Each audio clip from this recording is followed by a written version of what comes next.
ஆமாப்பா, ஆமை துதிக்கிறோம். அந்த வேலையை கத்தர் நீங்க ஆசீர்வதிங்க. நீங்க வந்து மகிமைப்படுங்க. உங்களுடைய வார்த்தையை நீங்க சொல்லித்தாங்க ஆண்டவரே. உங்களுடைய வார்த்தை புறப்பட்டு வரும் பொழுது ஆண்டவரே, அது எவ்வளவு வல்லமையா இருக்கும் கர்த்தாவே. ஒவ்வொருவருக்கும் இந்த மே மாதம் முதல் நாளில அது ஆசீர்வாதமான வார்த்தைகளாக அது புறப்பட்டு வரணும் கர்த்தாவே. உங்களுடைய வார்த்தைகளை நீங்க பேசுங்க, நாங்க கேட்கிறோம். இயேசுவின் நாமத்தில் ஜெபிக்கிறோம் பிதாவே. ஆமென். ஹல்லேலூயா. ஹல்லேலூயா. இன்றைக்கு காலையில ஆண்டவரு நான் காலையில கேட்டுட்டே இருந்தேன். என்ன ஆண்டவரே பேசுறது, எனக்கு ஒண்ணுமே தெரியலையே அப்படின்னு சொல்லி என்னென்னமோ டாபிக்க அப்படிலாம் பார்த்துட்டு இருக்கும்போது திடீர்னு ஆண்டவர் வந்து நேரம் டைமை கொடுத்து பேசணும் அப்படின்னு. அப்போ ஆண்டவர் பிரசங்கி 3:11 பிரசங்கி 3:11 எடுத்துக்கலாமா? 3:10 எல்லாருக்கும் தெரிஞ்ச வசனம் தான். யாராவது வாசிக்கிறீங்களா? ரொம்ப நல்ல வசனம்.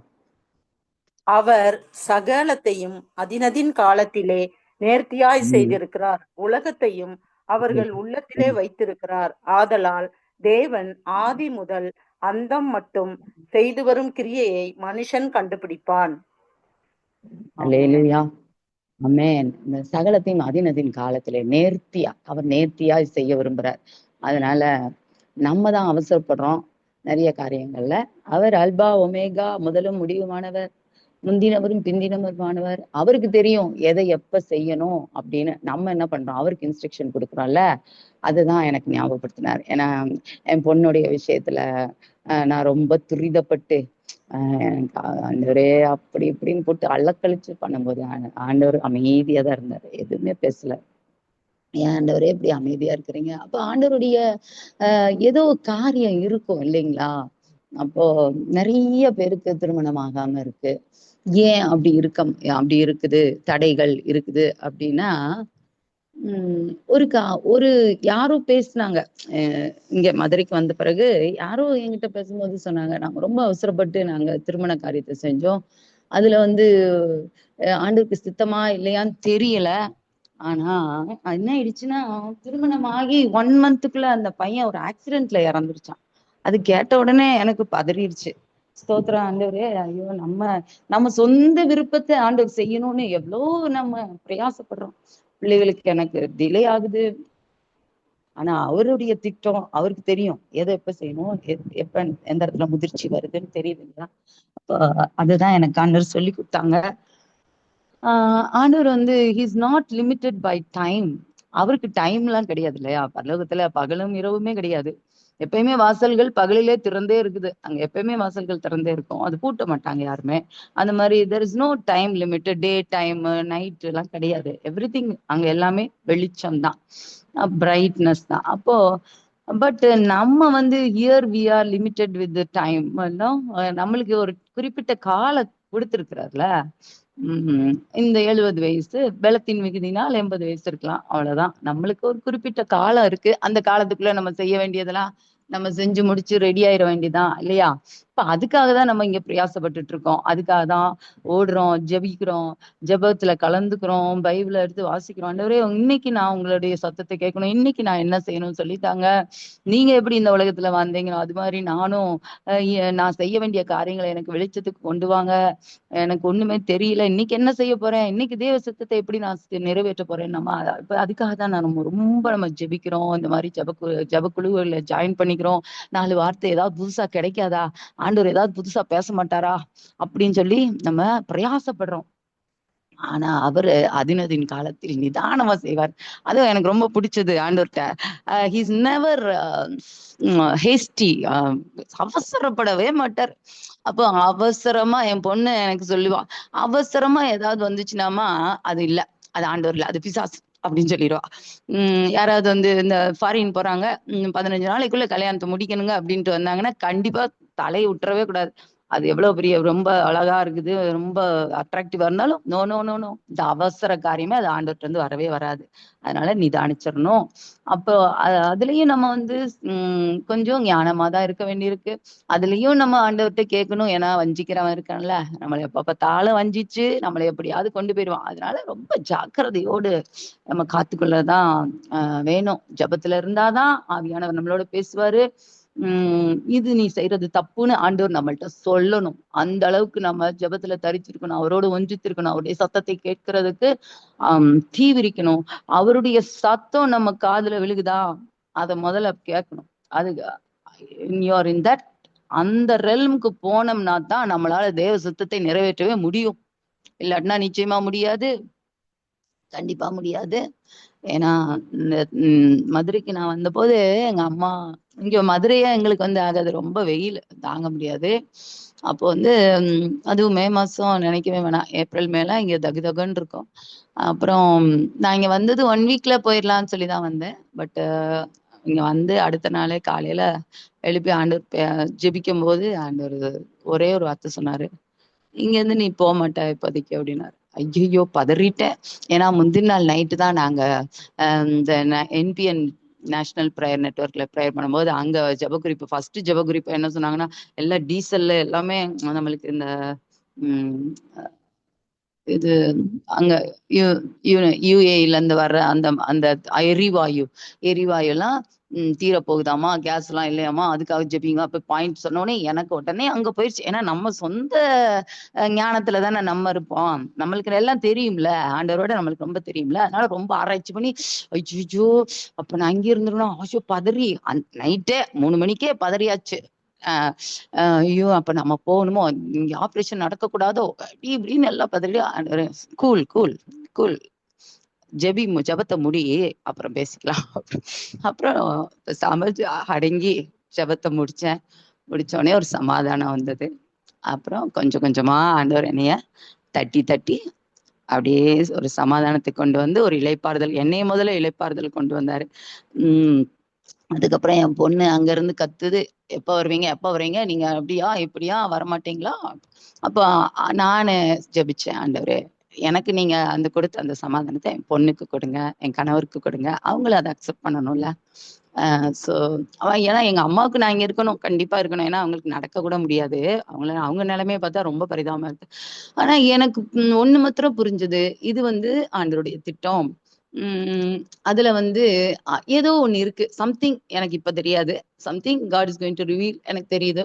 சோ அதனால நான் பேசாம அடங்கி இங்கே இருந்துட்டேன். அப்ப ஆண்டவர் சொன்னாரு, அவரு ஒண்ணு ஒண்ணு செய்யறாரு அப்படின்னா அதுக்கு வேணுங்கிற ப்ரொவிஷன்ஸ் எல்லாமே கொடுப்பார். நான் இங்க உண்மையில சொல்றேன், எனக்கு இங்க 2-3 சாரி தான் இருந்தது, சாரி கூட கிடையாது, எதுவுமே இல்லை. நான் இங்க வந்தேன்னா இங்க இருக்கிற ட்ரெஸ்ஸஸ் ஒரு 4-5 ட்ரெஸ் வச்சிருக்கேன், அது மாத்திரம் தான் போடுவேன். இங்க வந்து எங்க அம்மா என்ன பண்ணாங்க, எனக்கு நிறைய சாரீஸ் வாங்கி கொடுத்துட்டாங்க, அது பிளவுஸ் தைக்கிறது. சோ ஆண்டவர் என்ன பண்ணாரு, ஹி மெட் எவ்ரிதிங். அது எனக்கு தேவையானது எல்லாத்தையும் அவர் கவனிச்சுட்டாரு. அப்போ ஏதோ ஒரு ஜெபத்துல ஜெபிக்கும் போது அவங்க சொன்னாங்க, நம்ம ஒரு இடத்துக்கு நம்மள ஆண்டவர் கூட்டிட்டு போறாரு, ஒரு இடத்துல நம்ம இருக்கணும்னு அவர் சித்தம் வைக்கிறாருன்னா he will take care. அவர் மாத்திரம் இல்ல, heaven is going to take care. பரலோகமே அதை கவனிச்சிட்டு இருக்கு, பரலோகம் பார்த்துக்கும் அப்படின்னு சொன்னோன்னே எனக்கு பயங்கர ஒரு இளைப்பாறுதல், ஒரு ரெஸ்ட், அமைதி, சாந்தம் உண்டாயிடுச்சு. அதே மாதிரி ஆண்டவர் எனக்கு தேவையானது எல்லாமே இங்க he just met everything. heaven is giving us no provision. அவர் கொடுக்கும்போது அது கொஞ்சமா அவர் கொடுப்பாரு, அள்ளி அப்படி கிள்ளி எல்லாம் கொடுக்க மாட்டார் இல்லையா, அள்ளி கொடுத்துட்டாரு. ஸ்தோத்திரம், ஆண்டவருக்கு நன்றி. அதே மாதிரி என் பொண்ணு வந்து ஷீ பிகேம் நார்மல் ஆயிட்டு, அவளும் நல்லா அமைதியாயிட்டு, அவளுடைய வேலைகளை பாக்குறதும், ஜாபு, அப்புறம் வீட்டுல அப்பாவுக்கு சமைச்சு தரது எல்லாமே நீட்டா பண்ணிட்டு, அதுவும் எனக்கு ஆண்டவர் ஒரு இளைப்பாறுதல் கொடுத்தாங்க. அப்படி ஒரு அதனால அதினதின் காலத்துல அவர் நேர்த்தியா செய்வார், அவருடைய சித்தத்துக்கு ஒப்பு கொடுக்கணும். இதெல்லாம் விட ஆண்டவர் என்கிட்ட முதலே ஒரு என்னது கமிட்மெண்ட், கவர்னன்ட் சொல்லுவோம்ல, ஒரு அந்த கவர்னன்ட் தமிழ்ல சொல்லுங்க, டக்குன்னு மறந்து போச்சு. உடன்படிக்கை. உடன்படிக்கை பண்ணியிருக்கிறாரு. சோ இந்த உடன்படிக்கை ஏற்கனவே பண்ணியிருக்கிறதுனால எனக்கு ரொம்ப சந்தோஷம். நான் எப்பயுமே ஆண்டவர்ட்ட கேட்டுட்டே இருப்பேன், அந்த உடன்படிக்கை பண்ணியிருக்கேன், நான் என்னுடைய காரணத்தை கொண்டும் அதை மீறிடக்கூடாது ஆண்டவரே. ஏன்னா நம்ம மனுஷங்களோட அந்த உடன்படிக்கை பண்ணல, ஆண்டவரோட பண்ணோம்னா அதுல கரெக்டா நிக்கணும், இல்லாட்டினா எங்க போய் நிப்போம்னு நம்மளுக்கு தெரியாது, நம்ம ஆத்மாவே நம்ம இழந்துடக்கூடாதுல. சோ நம்ம என்னதான் இங்க ஜெபிச்சு என்னதான் வசனம் பேசி என்ன பண்ணாலும் அவர்கிட்ட போட்ட உடன்படிக்கை மட்டும் மீறணும், அவ்வளவுதான். சோ எப்பயுமே அதுல மாத்திரம் ஜாக்கிரதையா இருந்தேன். அதுக்கப்புறம் ஆஹ் ஆண்டவர்ட்ட ஆண்டவர் இந்த உடன்படிக்கை எனக்கு ஞாபகப்படுத்தினாங்க. நீ எல்லாமே விடுறேன்னு சொல்ற, ஆஹ் என்னைய எனக்காக எல்லாமே விடுறேன்னு சொல்றேல, அப்படின்னு எல்லாத்தையும் விட்டுருவியா அப்படின்னாரு. ஆமாண்டவரே, எல்லாத்தையும் விட்டுருவேன் அப்படின்னு சொன்னேன். அப்படி சொல்லல, எல்லாத்தையும் விட்டுருவேன்னு சொல்லல. நான் அதுல ஜாக்கிரதையா எவ்வளவு நம்மளுக்கு இது பாருங்க, ஜாக்கிரதையா என் வேலையை விட்டுருவேண்டவரே, வேலை தானே, வேலையை விட்டுருவேண்டவரேன்னு சொன்னேன். ஆண்டவரே அதை பத்தி அவர் கண்டுக்கவே இல்லை. அதை பத்தி கேட்காத மாதிரி உன் பிள்ளைகளை விட்டுருவியா அப்படின்னாரு. ஐயோ, அப்படியே பிள்ளைகளை விடுறதா? இது என்ன அப்பா, நம்ம நினைச்சே பார்க்காத ஒரு ஆங்கிள் தானே ஆண்டவர் நம்மள பாக்குறாரு. ஸ்தோத்திரம். அப்ப என் பிள்ளைகளை விடணுமா அப்படின்ட்டு அப்படியே அழுக கொட்டுது, கண்ணீர் தடம் மாறி கொட்டுது. அப்புறம் மனசுக்குள்ள ஒரு எண்ணம் வந்துச்சு, யார் கேக்குறா? தேவாதி தேவன் எல்லாத்தையும் அவர் கைக்குள்ள வச்சிருக்காருல்ல, அவர் கேட்கும்போது நம்ம கண்டிப்பா இதுல என்ன இருக்கு, அவர் எல்லாத்தையும் பார்த்துக்குவார், பிள்ளைகளை அவர் பார்த்துக்குவார் அப்படின்னு சொல்லிட்டு கண்டிப்பா விட்டுருவேண்டவரே, எல்லாத்தையும் ஆல்ரைட் அப்படின்னு. ஏன் இங்கிலீஷ்லாம் நல்லா நம்மள மாதிரியே பேசுறாரு. எனக்கு இப்படிதான், நம்மளுக்கு அவ்வளவு தானே அறிவு. நம்மள மாதிரி பேசுறாரு ஆண்டவர், ஆல்ரைட் சொல்றாரு. அப்படியே அவரை நானு வணங்கணும் அப்படி கூட எனக்கு தோண மாட்டேங்குது. அது அந்த ஆச்சரியத்துல கண்ணை விழிச்சு அப்படியே பார்த்துட்டே இருக்கிறேன். இப்படிதான் என்ன நம்மள மாதிரியே இருக்காரு, நம்மள அப்படியே பார்த்துட்டு. அப்புறம் சோ அந்த அன்னைக்கு பண்ணின அந்த கவனன்ட், அந்த உடன்படிக்கை ஆண்டவர் எனக்கு ஞாபகப்படுத்தினார். ஏன்னா all these years been praying for that. நான் கலந்து கொண்டும் நான் அவங்களோட உடன்படிக்கை பண்ணியிருக்கேன்ல, அதுல இருந்து நான் தவறிடக்கூடாது அப்படின்னு சொல்லிட்டு. அப்போ இந்த கால சுருக்கத்துல நம்ம இருக்கோம். நம்ம எவ்வளவு நாள் இந்த உலகத்துல இருப்போம்னு தெரியாது. ஆனா அந்த கால சுருக்கத்துல நம்ம எவ்வளவு நேர்த்தியா அவருடைய வேலையை செய்யணும்ல. அப்போ time and tide waits for no man. அப்போ நமக்கு இந்த நேரம் அப்படிங்கிறது நம்மளுக்கு நிக்கவே நிக்காதுல்ல. நேரம் அது போச்சுன்னா போனதுதான், திருப்பி கிடைக்காது. சோ அதுல நம்ம ஜாக்கிரதையா இருக்கணும். அந்த டைமை ஸ்பெண்ட் பண்றது. வா, நிறைய காரியங்கள் நம்ம அங்க போறோம், இங்க போறோம், கடைகளுக்கு போறோம், நிறைய காரியங்கள் நம்ம செய்யத்தான் வேண்டியிருக்கு, உலகத்துல தானே வாழ்றோம். ஆனா த விக்டரி, நம்மளுடைய ஜெயம், it depends on how a person uses his time. நம்ம நேரத்தை நம்ம எப்படி செலவழிக்கிறோம், அதை பொறுத்து தானே நம்மளுடைய ஜெயம், நம்ம பரலோகத்துக்கு போறது இருக்கு. அப்போ இந்த டைம ஆண்டவர் எல்லாருக்கும் ஒரே மாதிரி கொடுத்துருக்காருல. 24 ஹவர்ஸ் தான், யாருக்கும் எக்ஸ்ட்ரா கொடுக்கல. நம்ம பெரிய பிரைம் மினிஸ்டரா இருக்கலாம், இல்ல நாம சாதாரண ஒரு கிளர்க்கா இருக்கலாம், யாரா இருந்தாலும் எல்லாருக்கும் time is the same. No, யாரு ரிலிஜனா இருக்கலாம், any religion or any colour, any nation, எந்த எஜுகேஷன், நீ என்ன படிச்சிருக்கலாம், ஐஏஎஸ்ஆ இருக்கலாம், நீ கலெக்டரா இருக்கலாம், இல்ல 2ஆம் கிளாஸா இருக்கலாம், 3ஆம் கிளாஸா இருக்கலாம், எந்த கண்ட்ரில இருந்தாலும் எல்லாருக்கும் 24 ஹவர்ஸ் தான் கொடுத்துருக்கிறாரு. இந்த டைம் நம்ம எப்படி அழகா அவருக்காக பயன்படுத்துறோம், பரலோகத்துக்காக பயன்படுத்துறோம் அப்படிங்கிறதுலதான் நம்ம தீவிரமா இருக்கணும். அப்போ மத்தேயு 5:45 அவர் என்ன சொல்லியிருக்காரு? அவர் தீயோர் மேலும் நல்லோர் மேலும் தமது சூரியனை உதிக்க பண்ணி, நீதி உள்ளவர்கள் மேலும் அநீதி உள்ளவர்கள் மேலும்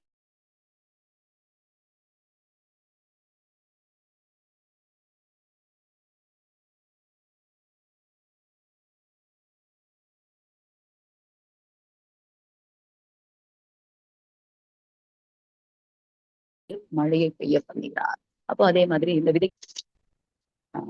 சில விதைகள் அதிக மண்ணில்லாத கற்பாறை இடங்களில் விழுந்தது, சில விதைகள்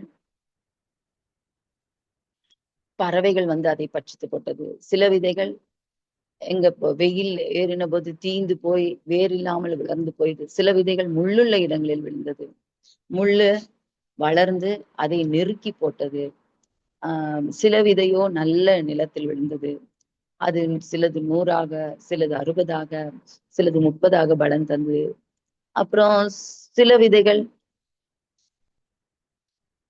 நல்ல விதத்துல நல்ல நிலத்துல விழுந்த விதைகள் நல்லா பலன் கொடுத்தது. இப்போ இந்த எல்லா 4 சூழ்நிலையிலும் அந்த விதைகள் விழுந்தது. நிலங்களுக்கு ஒரே விதமான சூழ்நிலை தான். அது எல்லாருக்கும் ஒரே விதமான ஆப்பர்ச்சுனிட்டிஸ் கொடுக்கப்படுது, சான்சஸ் கொடுக்கப்படுது, எல்லாருக்கும் தேவனுடைய வார்த்தை கொடுக்கப்படுது. சில பேர் நிராகரிக்கிறாங்க, சில பேர் இயேசுவே வேணான்னு சொல்றாங்க. பட் அது அந்த டைம் அவங்க எப்படி யூஸ் பண்ணாங்க, அவங்களுடைய விஸ்டம் அதுல வருது. சில பேர் யோசிக்கிறாங்க, சில பேர் யோசிக்கிறதே இல்ல.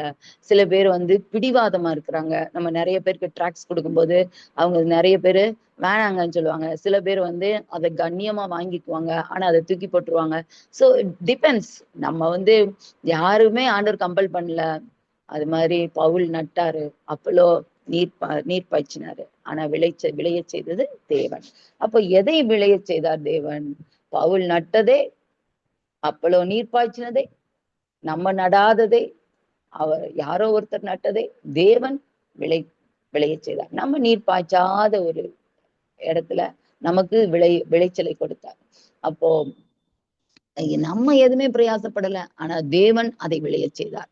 அப்போ நம்முடைய ரட்சிப்புக்காக, நம்முடைய நீதிக்காக, அதுக்காக நம்மளுக்கு இந்த ரட்சிப்பு கொடுக்கவே பட இல்லை இல்லையா? கிருபையினால் விசுவாசத்தை கொண்டு ரட்சிக்கப்படுகிறீர்கள், இது தேவனுடைய ஈவு, அவ்வளவுதான். அப்போ அந்த கிருபைக்கு நாம ஒண்ணுமே செய்யல. ஆனா கர்த்தருடைய கையில பலன் என்று ஒன்று அவர் வச்சிருக்கிறார். நம்ம எதை விதைக்கிறோமோ அதைத்தான் நம்ம அறுக்க போறோம். நம்ம எதை நீங்க உன்னுடைய கிரியைகளுக்கு தக்க பலன் உண்டு.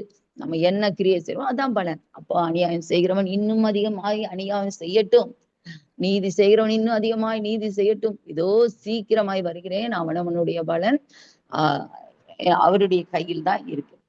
அப்போ எபேசியர் 5:16 ஆண்டவர் என்ன சொல்றாரு? காலத்தை பிரயோஜனப்படுத்திக் கொள்ளுங்கள். காலத்தை நம்ம பிரயோஜனப்படுத்திக் கொள்ளணும், அதான் ரொம்ப ரொம்ப முக்கியமானது. இன்றைக்கு நான் என்ன தேவ சித்தத்தை நிறைவேற்றுறேன்? ஒவ்வொரு நாளும் நம்ம உடம்புல நம்ம வீக் ஆயிட்டே போறோம். நம்மளுக்கே புரியுதுல, வயசாக ஆக ஒவ்வொரு நாளும் ஒவ்வொரு புது புது ப்ராப்ளம்ஸ் வருது. ஆனா நம்மளுடைய பலத்தின் மிகுதியினால ஆண்டவர் நம்மளுக்கு ஒரு 80 வருஷத்தை கொடுப்பாரு அப்படின்னு நம்ம we should hope for that and pray. அதுக்காக நம்ம ஜெபிக்கலாம். அப்போ ஆண்டவரே எனக்கு இன்னும் கொஞ்சம் டைம் கொடுங்க அப்படின்னு நம்ம ஜெபிக்கலாம். ஸ்தோத்திரம். ஆனா நம்ம வாழ்ற நாட்கள்ல ஃபர்ஸ்ட் 5 இயர்ஸ் நம்மளுக்கு எதுவுமே ஞாபகம் இருக்காது இல்லையா? நம்ம என்ன செஞ்சோம், எதுவுமே சாப்பிட்டோம், தூங்கினோம், அவ்வளவுதான். அந்த மிச்சம் இருக்கிற 75 வருஷம் வச்சுக்கலாம். 80 வருஷம் நம்மளுக்கு வயசு இருக்கு, ஆண்டவர் கொடுக்குறாருன்னா அந்த 75 வயசுல ஒரு 8 மணி நேரம் தூங்கினாலும் 25 வருஷம் போயிடும். அப்புறம் 15 நிமிஷம் ஒரு மீலுக்கு எடுத்துட்டாலும் சாப்பிட்டாலும் நம்மளுக்கு ஒரு மணி நேரம் ஒரு நாளைக்கு எடுத்துட்டா அது ஒரு 3 வருஷம் போயிடுது. இதே மாதிரி நம்ம போன் யூஸ் பண்றோம், 2 மணி நேரம் ஒரு நாளைக்கு யூஸ் பண்ணிடுறோம் போனு, அது ஒரு 6 வருஷம் போயிடுது. அப்புறம் நம்மளுடைய சொந்த கெட்டிங் நம்மளுடைய சொந்த வேலைகள், குளிக்கிறோம், நம்மளுடைய சொந்த வேலைகள் செய்யும்போது அதுக்கு 1 மணி நேரம் எடுத்துக்கிட்டாலும் 3 இயர்ஸ் போயிடுது. இப்படியே போகும்போது மிச்சம் எவ்வளவு ஹவர்ஸ் தான் இருக்கும் நம்மளுக்கு? மிச்சம் ஒரு மொத்தமாவே 75 இதுல நம்மளுக்கு ஒரு 30 வருஷம் இருக்கலாம். அப்போ ஒரு 15 வருஷம் இருக்கலாம். அதுல ஒரு 7 வருஷம் நம்ம என்ன பண்றோம்? ப்ரொடக்டிவ் டைம் 7 வருஷம் தான் இருக்குது. இந்த காலத்தை பிரயோஜனப்படுத்திக் கொள்ள நம்ம என்டையர் 75 இயர்ஸ்ல 7 இயர்ஸ் தான் நம்மளுக்கு பிரயோஜனப்படுத்திக் கொள்றது. மிச்சம் இருக்கிற அந்த 8 இயர்ஸ் இருக்கு இல்லையா? டோட்டல் 15 இயர்ஸ்ல 8 இயர்ஸ் நம்ம என்ன பண்றோம்? நம்ம வேலைக்கு போறோம், திரும்பி வர்றோம் வீட்டுக்கு. அந்த 8 hours per day, அந்த 8 hours per day நம்மளுக்கு கிடைக்குது. we should fulfill God's mission on earth. நம்ம ஆண்டவருடைய வேலைகளை செய்வதற்கு இந்த 8 மணி நேரத்துல நம்ம என்ன வேலை செய்யறோம்? நமக்காக சம்பாதிக்கிறோம் இந்த உலகத்துல ஜீவிக்கிறதற்கு. அப்ப நம்ம ப்ரொடக்டிவா இருக்கிறோமா? எப்பயுமே நம்ம பிஸியா தான் இருக்கிறோம். ஆனா ஆண்டவர் என்ன சொல்றாருன்னா, ப்ராவர்ப்ஸ் நீதிமொழிகள் 6:6 எடுத்துக்கலாமா?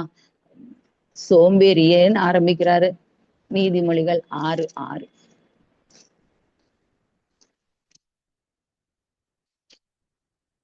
வாசிக்கிறீங்களா? யாராவது எடுத்துட்டீங்களா? 6:6 சாரி. சோம்பேறியே, நீ எறும்பினிடத்தில் போய் அதன் வழிகளை பார்த்து ஞானத்தை கற்றுக்கொள்.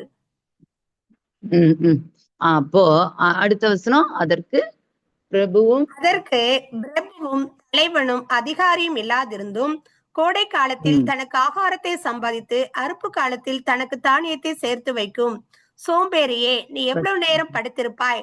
எப்பொழுது உன் தூக்கத்தை விட்டு எழுந்திருப்பாய்? இன்னும் கொஞ்சம் தூங்கட்டும், இன்னும் கொஞ்சம் உறங்கட்டும், இன்னும் கொஞ்சம் கைமுடக்கிக் கொண்டு நித்திரை செய்யட்டும் என்பாயோ? உன் தரித்திரம் வழிபோக்கனைப் போலவும், உன் வறுமை ஆயுத மனிதமலை போலவும் வரும். வரும். அல்லேலூயா. அப்போ எறும்பு நேரத்துலதான் நம்ம போய் கத்துக்கணும் அந்த சுறுசுறுப்ப. அது வேலை செய்துன்னா இந்த பக்கம் அந்த பக்கம் திரும்பாம எப்படி தீவிரமா வேலை செய்யுது.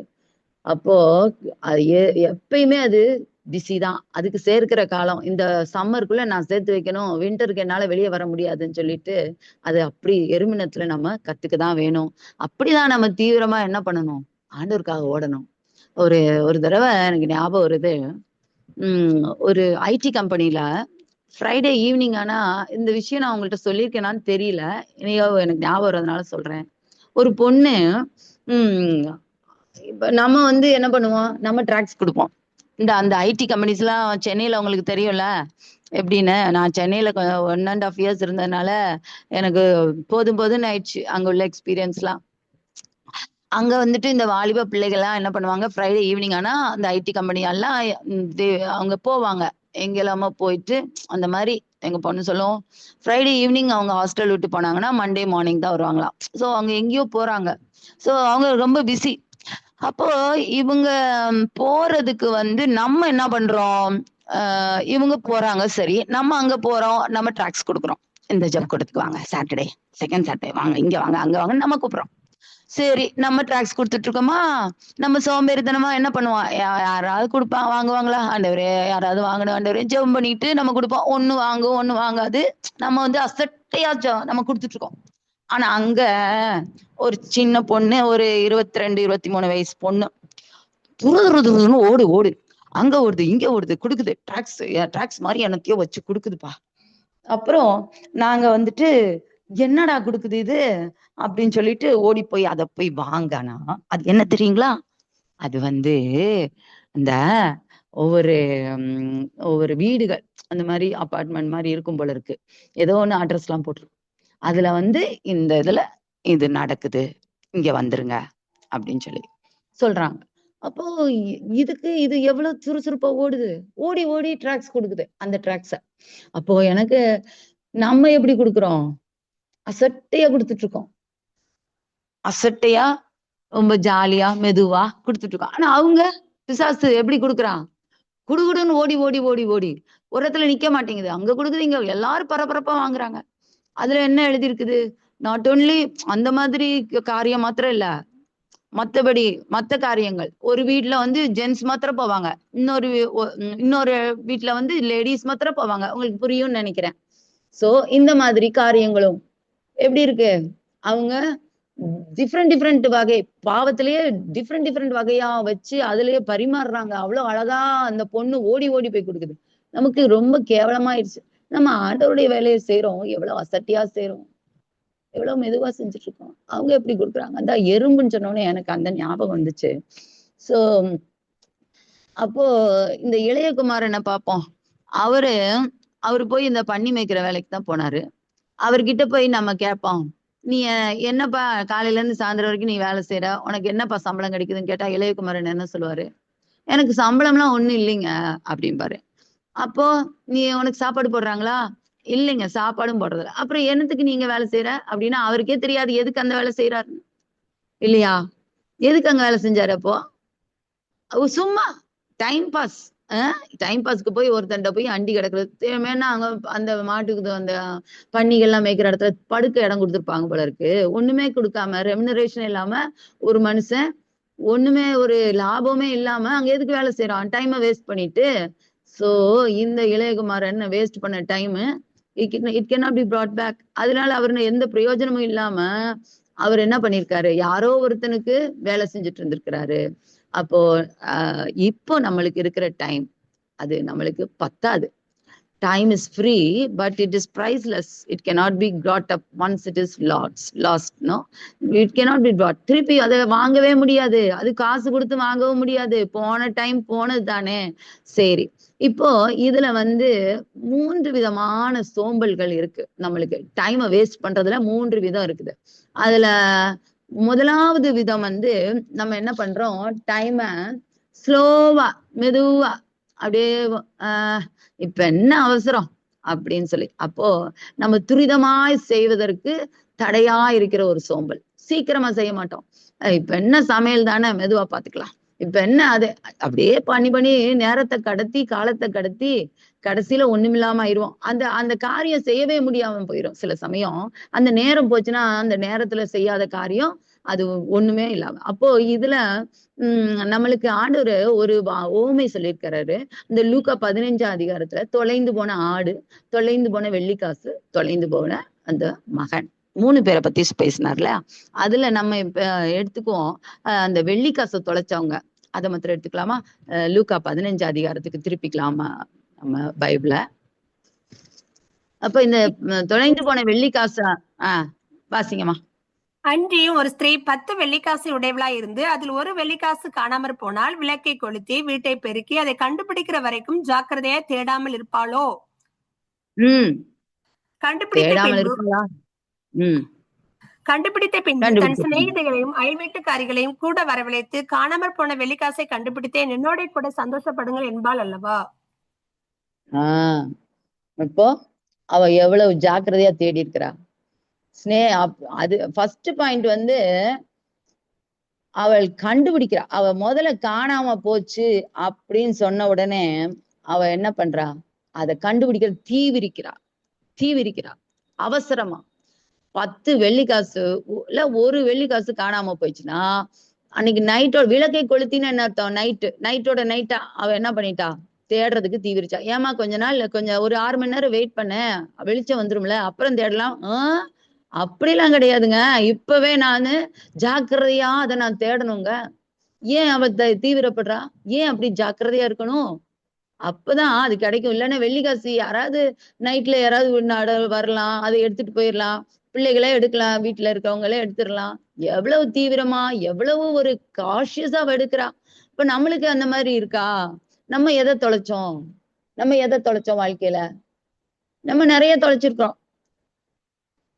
நம்மளுடைய இந்த லேசினஸ், இந்த மாதிரியான ஒரு உதாசீனம், ஒரு சோம்பேறித்தனம், அதனால நம்ம எவ்வளவு இழந்திருக்கிறோம். அதே மாதிரி இந்த ஆதியாகமம் 19:15 யோபுவை பத்தி இதை மார்க் இதை வச்சுக்கலாம். ஆதியாகமம் 19:15 நம்ம கிழக்கு வெளுக்கும் போது அந்த தூதர் லோத்தை நோக்கி, பட்டணத்திற்கு வரும் தண்டனையில் நீ அழியாதபடிக்கு எழுந்து உன் மனைவியையும் இங்கே இருக்கிற உன் 2 குமாரத்திகளையும் அழைத்து கொண்டு போ என்று சொல்லி அவனை துரிதப்படுத்தினார்கள். துரிதப்படுத்துறாங்க 2 வானதூதரும் துரிதப்பட்டு. இவர் என்ன சொல்லிக்கிறாரு? இவர் என்ன செய்யறாரு? 16 வசனம். அவன் அமைத்துக் கொண்டிருக்கும் போது கர்த்தர் அவன் மேல் வைத்த இரக்கத்தினாலே அந்த புருஷர் அவன் கையையும் அவன் மனைவியின் கையையும் அவன் 2 குமார்த்திகளின் கையையும் பிடித்து அவனை பட்டணத்திற்கு வெளியே கொண்டு போய் விட்டார்கள். அவரு தாமதிச்சு கொண்டிருக்காரு, கேஷுவலா இருக்கிறார். இருங்க இந்த வந்துடுறேன், இந்த தண்ணி பாட்டில மறந்துட்டேன், இதை எடுத்துட்டு வந்துடுறேன். தாமதிக்கிறார். எதுக்கு அவர் தாமதிக்கிறாரு? ஏன்னா அவருக்கு சீரியஸ்னஸ் புரியல. என்ன நிலைமையில நம்ம இருக்கோம் அப்படிங்கிறது புரியல. ஏன்னா ஆண்டவர் எல்லாம் பாத்துக்குவாரு, நம்மளுக்கு தான் ஆபிரகாம் இருக்காருல்ல, அவர் விண்ணப்பிக்கிறதுக்கு, அவர் ஜெபம் பண்ணுவார் நம்மளுக்காக அப்படின்னு அவர் ஜாக்கிரதை இல்லாம இருக்கிறாரு. அப்போ இவர் ஜாக்கிரதை இல்லாம இருந்ததுனாலதான் இவருடைய சந்ததியே இழந்து போனார். பாத்தீங்களா? இவருடைய சந்ததியே ஒண்ணும் இல்லாம போன சந்ததி, அது சபிக்கப்பட்ட சந்ததி. ஆண்டவர் இந்த மோவாபியரையும் அப்புறம் அவங்க இன்னொன்னு அவங்கள அம்மோன் புத்திரரு அவங்களையும் ஆண்டவர் சபைக்குள்ளே விடல, வராதன்ட்டாரு. அந்த அளவுக்கு ஒரு சபிக்கப்பட்ட ஒரு சந்ததியை பெற்றெடுக்கிறவங்க தான் இந்த மாதிரி தாமதித்து கொண்டிருக்கிறவங்க, ஜாக்கிரதையா இல்லாதவங்க. அவங்க ரொம்ப ரொம்ப ஜாக்கிரதையா இல்லாதவங்க, வெரி டேஞ்சரஸ் பீப்புள். அவங்களோட நம்ம சேர்ந்து நம்ம சேரக்கூடாது. இந்த மாதிரி அசட்டையா இருப்பாங்க, நம்மளையும் சேர்த்து இழுத்து விட்டுருவாங்க, கீழே உட்கார வச்சிருவாங்க தரையில. அசதியா இராமல் ஜாக்கிரதையா இருங்கள், ஆவியிலே அனலாயிருங்கள், கர்த்தருக்கு ஊழியம் செய்யுங்கள். ஆவியில அனலா இருக்கவங்களோட சேர்ந்துக்கணும். ரோமர் 12:11 ஆவியில அனலா இருக்கிறவங்களோட நம்ம சேர்ந்துக்கணும். அப்ப அந்த கட்டையோட நம்மளுடைய பச்சை கட்டையா கொண்டு போய் அங்க போட்டோம்னா நம்மளும் சேர்ந்து அதுல வெந்துருவோம் இல்லையா? நம்மளும் சேர்ந்து கபகபான்னு எரிவோம். அப்போ உங்கள் ஜாக்கிரதை அநேகரை எழுப்பி விட்டதும் உண்டு. 2 கொரிந்தியர் 9:2 பவுல் சொல்றாரு, உங்கள் ஜாக்கிரதை அநேகரை எழுப்பி விட்டதும் உண்டு. அதுதான் ஆவியிலே அனலா இருக்கிறவங்களோட சேர்ந்துடணும். அதனாலதான் நம்ம இந்த மாதிரி ஜெபக்குழு எங்கேயாவது சிக்குமா, நல்ல அனலா இருக்கிறவங்க ஜெபிக்கிறவங்க இருப்பாங்களா, அங்க போய் சேர்ந்துக்கணும். அப்படி சேர்ந்து எபேசியர் 4:3 ஆண்டவர் சொல்றாரு, சமாதான கட்டினால் ஆவியின் ஒருமையை காத்து கொள்வதற்கு ஜாக்கிரதையா இருங்கள். அல்லேலூயா. அங்க போய் சமாதான கட்டினால் நம்ம பிணைக்கப்பட்டிருக்கணும். ஒரு ஜெபக்குழுவோட கண்டிப்பா ஒரு ஜெபக்குழுல 7 ஜெபக்குழு எங்க உனக்கு சேர முடியும். சேர்ந்து நல்ல ஆவியில அனலா எல்லாரும் எல்லாம் அனலா ஃபயரா ஜெபிப்பாங்க. நீ அவங்களோட போய் சேர்ந்தனா நீயும் ஜுவாலிப்பாய், நீயும் எழுந்து பிரகாசிப்பாய், ஜுவாலை அக்கினி ஜுவாலையாய் மாறி போவாய். சும்மா நீ வாட்டுக்கு உட்காந்துட்டு அசட்டையா உட்காந்துட்டு சமைக்கிறது சாப்பிடுறதுமா இருந்த ஒண்ணுத்துக்கும் லாய்க்கு இல்லாம வேகாத கட்டையா போயிரும். அப்போ ஸ்தோத்திரம் ஸ்தோத்திரம் அப்பா உமக்கு ஸ்தோத்திரம். அப்போ நீ ஒரு நல்ல எழும்பி பிரகாசிக்கிற விளக்கா இருக்கணும். 2 தீமோத்தேயு 2:14 ஆண்டவர் என்ன சொல்றாரு? நீ வெட்கப்படாத ஊழியக்காரனாயும் சத்திய வசனத்தை நிதானமாய் பகுத்து போதிக்கிறவனாயும் உன்னை தேவனுக்கு முன்பாக உத்தமனாக நிறுத்தும்படி ஜாக்கிரதையாயிரு. ஜாக்கிரதையாயிரு, ஜாக்கிரதையா காத்துக்கொள். உனக்குள்ள வச்ச அக்னி ஆண்டவர் ஒரு தீபத்தை உனக்குள்ள எரிய வச்சிருக்கிறாரு. நீ அதை அக்கினி ஜுவாலையாய் அனல் மூட்டி எழுப்பு. சமயம் வாய்த்தாலும் வாய்க்காவிட்டாலும் ஜாக்கிரதையாய் திருவசனத்தை பிரசங்கம் பண்ணணும். நம்ம கேட்டவைகளை எல்லாத்தையும் காதுல வாங்கிட்டு இந்த காதுல வாங்கிட்டு இந்த காதுல விட்டுட்டு போறவங்களா இல்லாம நம்ம கேட்டவைகளை விட்டு விலகாதபடிக்கு அவைகளை மிகுந்த ஜாக்கிரதையாய் கவனிக்க வேண்டும். அப்பதான் நம்ம இளைப்பாறுதலில் பிரவேசிக்கிறோம். இளைப்பாறுதலை பிரவேசிக்கிறதுக்கு ஜாக்கிரதையா இருக்க கடவோம். எபேசியர் 4:11 எபேசியர் 4:11 பி வெரி காஷியஸ். உன்னுடைய இளைப்பாறுதலை பிரவேசிக்க ஜாக்கிரதையா இருக்க கடவோம். அப்போ இத்தனை ஜாக்கிரதையை பத்தி ஆண்டவர் நிறைய பேசியிருக்கிறார். அப்போ இந்த ஸ்திரீ, பெயர் சொல்லாத ஸ்திரீ, அந்த அம்மா என்ன பண்ணிருக்காங்க, ஜாக்கிரதையா போய் அந்த இழந்த வெள்ளிக்காசை தேடினாங்க. இப்ப நம்ம என்னத்த வாழ்க்கையில தொலைச்சிட்டோம்? எதை நம்ம போய் தேட போறோம்? இழந்து போன சந்தோஷம், இழந்து போன உறவுகள், இழந்து போன வாய்ப்புகள், இழந்து போன நற்சாட்சி, இழந்து போன மனிதர்கள், எதை நம்ம தேடணும்? அப்போ எஸ்தர் 4:14 இதை நம்ம தேடணும், தீவிரமா தேடணும். எஸ்தர் 4:14 எடுத்துக்கலாம். அந்த அம்மா கொஞ்சம் ஜாக்கிரதையா இல்லாம இருந்துட்டாங்க. வாசிக்கிறீங்களா சிஸ்டர்? எஸ்தர் 4:14 காலத்திலே மௌனமாய் இருந்தால் யூதருக்கு சகாயமும் ரட்சிப்பும் வேறொரு இடத்திலிருந்து எழும்பும். அப்போது நீயும் உன் தகப்பன் குடும்பத்தாரும் அழிவீர்கள். நீ இப்படிப்பட்ட காலத்துக்கு உதவியா இருக்கும்படி உனக்கு ராஜ மேன்மை கிடைத்திருக்கலாமே, யாருக்கு தெரியும் என்று சொன்னான். எஸ்தருக்கு பயம். யாராவது அழைக்கப்படாமல் உள்முற்றத்தில் ராஜாவினிடத்தில் பிரவேசித்தால் அது யாரா இருந்தாலும் சரி, அவர்கள் பிழைக்கும்படி அவர்களுக்கு ராஜா பொற்செங்கோலை நீட்டினால் ஒழிய மற்றபடி சாக வேணும். இப்படிதான் ஒரு சட்டம் இருக்கு. ஆனா இந்த மொர்தெகாய் என்ன சொல்றாரு? நீ எழும்பி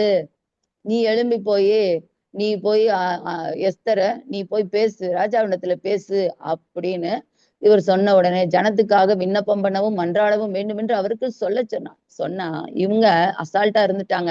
ஐயோ நம்ம உயிர் போயிருமே, என்னடா பண்றதுன்னு இவங்களுக்கு தெரியல. உடனே அவருங்க ஒரே வார்த்தை தான் சொன்னார், நீ எழும்ப இந்த காலம் நீ இப்ப எழும்ப, நீ நாளைக்கு எழும்பி பிரயோஜனம் இல்லை, இன்னைக்கே நீ எழும்பணும். மௌனமா இருக்க முடியாது. நீ வேற இடத்துல இருந்து இப்ப உன்னைய விட்டுட்டு ஆண்டவர் வேற ஆளை பிடிச்சிருவாரு, நீ போறியா இல்லையா அப்படின்னு ஒரு மிரட்டு போட்டவனு. அப்புறம் அவங்க என்ன சொல்றாங்க, நான் செத்தாலும் சாகிறேன்னு சொல்லி அவங்க உபவாசம் பண்ணி, நானும் என் தாதிமாரும் உபவாசம் பண்ணுவோம்னு சொல்லி அவங்க சட்டத்தை மீறி ராஜாவின் இடத்துல பிரவேசித்தாங்க. செத்தாலும் சாகிறேன்னு சொல்லிட்டாங்க. இப்படிதான் நம்மளும் எழும்பி ஆண்டவருக்காக செத்தாலும் சாகுறேன். சட்டம் இருக்கும், நீ இதை வணங்கணும், இந்த சிலையை வணங்கணும், நீ இப்படி போய் விளக்க கொளுத்தணும், தேசத்துல சட்டம் இருக்கும், என்ன பண்றது? அதுக்காக எல்லா சட்டத்தையும் நம்ம அவங்களுக்காக எல்லாத்தையும் விட்டு கொடுக்க முடியாது இல்லையா? நம்ம எழுமித்தான் ஆகணும். அப்ப துரிதமாய் எழுமணும். சும்மா அந்த நேரத்துல டைம் டைம் இஸ் அந்த டைம் தான் இம்பார்ட்டன்ட். நீ நான் 10 நாள் கழிச்சு போறேன்னா அது முடிஞ்சு போயிடும், அந்த காரியம் முடிஞ்சிருச்சு. நீ அதுக்கப்புறம் நீ போய் பிரயோஜனம் கிடையாது. அந்த கரெக்டான அந்த பெர்ஃபெக்ட் டைமிங்ல அந்த வேலையை செஞ்சு முடிக்கணும். அதுக்கு தான் நம்ம இங்க அனுப்பப்பட்டிருக்கோம். இயேசுவானவருக்கு 33 வருஷம் தான் கொடுக்கப்பட்ட காலம். அதுக்கு ஒரு அவர் வேலையை முடிச்சாரா? 30 வருஷத்துல ஆரம்பிச்சு ஓடினாரு, குடுன்னு ஓடினாரு. அப்பதான் ஒரு போதகர் சொன்னாரு, இயேசுவானவருக்கு இருந்த அந்த வல்லமை, அவரு குருடர்களை, சப்பானிகளை எல்லாரையும் குணப்படுத்தினாரு. அவர் மரித்தோரை கூட உயிர் தழ வச்சார். சரி, அதே மாதிரி ஒரு வல்லமை நம்மளுக்கு ஆண்டவர் கொடுத்துட்டாரு. அப்ப நம்ம என்ன செய்வோம்? ஒரு நல்ல ஒரு டென்ட் போட்டு உட்காந்துருவோம்ல, உட்காந்து வாங்க எல்லாரும் வாங்க, நானு குணப்படுத்துறேன் அப்படின்னு சொல்லுவோம். ஆனா இயேசு என்ன பண்ணாரு? ஒவ்வொரு ஊரா போனாரு. குடுகுடுன்னு ஓடி போய் இவர்தான் போனாரு. நான் வரேன், நான் வந்து குணமாக்குறேன், நான் வரேன். அவர் உட்காரல, ஒரு இடத்துல உட்கார்ந்தாரா? ஒரு ஊரா சுத்தினார். அந்த மாதிரி நான் வரேன் அப்படின்னு சொல்லிட்டு இந்த சாப்டர் இதெல்லாம் நான் யோசிச்சுட்டு இருக்கும்போது, இந்த டைமை பத்தி பேசும்போது ஆண்டவர் எனக்கு ஒரு வசனம் சொன்னாரு, வசனம் ஞாபகப்படுத்தினாரு. ஏசாயா 60:22. எனக்கு ரொம்ப எங்க சின்ன பொண்ணுக்கு இந்த வசனம் ரொம்ப பிடிக்கும். அது அடிக்கடி ஆண்டவர் இந்த வசனத்தையே அவருக்கு சொல்லிட்டே இருப்பாரு. அதனால நான் உங்களுக்கும் அந்த வசனத்தை ஷேர் பண்றேன். சின்னவன் 1000 சிறியவன் பலத்த ஜாதியும் ஆவான். கர்த்தராகிய நான் ஏற்ற காலத்தில் இதை தீவிரமாய் நடப்பிப்பேன். சின்ன பிள்ளைகள் வீட்டுல சின்ன பிள்ளைகள். அப்போ சின்னவன் 1000 சிறியவன் பலத்த ஜாதிவான். அப்ப கண்டிப்பா ஆவான். சொல்லிட்டார்ல, அவர் சொன்னா செய்யாமல் இருப்பாரா? இதை ஏற்ற காலத்துலதான் அவர் தீவிரமா நடப்பிப்பார். இப்பவே இல்ல, அவர் டைமிங் அவர் வச்சிருக்கிறார். ஏற்ற காலம் காத்துரு. நம்ம காத்திருக்கும் போது நிச்சயமாய் ஆண்டவர் அதை செய்வார். ஹல்லேலூயா. அப்போ இந்த சோம்பல்களை பத்தி நம்ம பேசிட்டு இருந்தோம் இல்லையா? அப்போ முதலாவது சோம்பல் என்ன சொன்னோம்? முதலாவது அவர் நம்மளுக்கு ஒரு சோம்பல் இருக்குது. அது நம்மளுடைய டைம், நம்ம ஒரு அசட்டையா இருக்கிறது, டக்குன்னு எந்திரிச்சு ஒரு வேலைக்கு எந்திரிக்கிறது இல்ல, டக்குன்னு அதை டைம் அப்படியே தள்ளி போடுறது, நாளைக்கு செய்யலாம் அப்படின்னு சொல்றது. இந்த ஒரு சோம்பல் இருக்குது நம்மள்ட்ட. இரண்டாவது சோம்பல் லேசி டு சர்ச். ஃபர்ஸ்ட் சோம்பல் ஸ்லோ மோஷன். ஸ்லோ மோஷன் வச்சுக்கலாம். ஸ்லோ, துரிதமா இருக்கிறதற்கு ஒரு தடை. லேசி டு பி ஸ்விஃப்ட், ஃபாஸ்டா அந்த வேலையை செய்யாமபடிக்கு ஒரு சோம்பல். ரெண்டாவது சோம்பல் லேசி டு சர்ச், தேடுவதற்கு தடைகிறது. உட்காந்து ஜாக்கிரதையாய் தேடினாள் அவளை எப்படி விளக்க கொளுத்தி வச்சு நைட்ல ஒரு கையில விளக்கு வச்சுட்டு இன்னொரு கையில அந்த தொடப்பத்தை வச்சு அவ தேடிப்பா. அப்போ இந்த நம்ம தொலைந்து போன வாழ்க்கைய நம்ம எப்படி தேடுறோம்? இந்த மாதிரி தீவிரமா தேடுறோமா? இருட்டா தேடுறோமா? கஷ்டப்பட்டுதான் அதை கண்டுபிடிக்க முடியும். நியாயாதிபதிகள் ஜட்ஜஸ் 6:11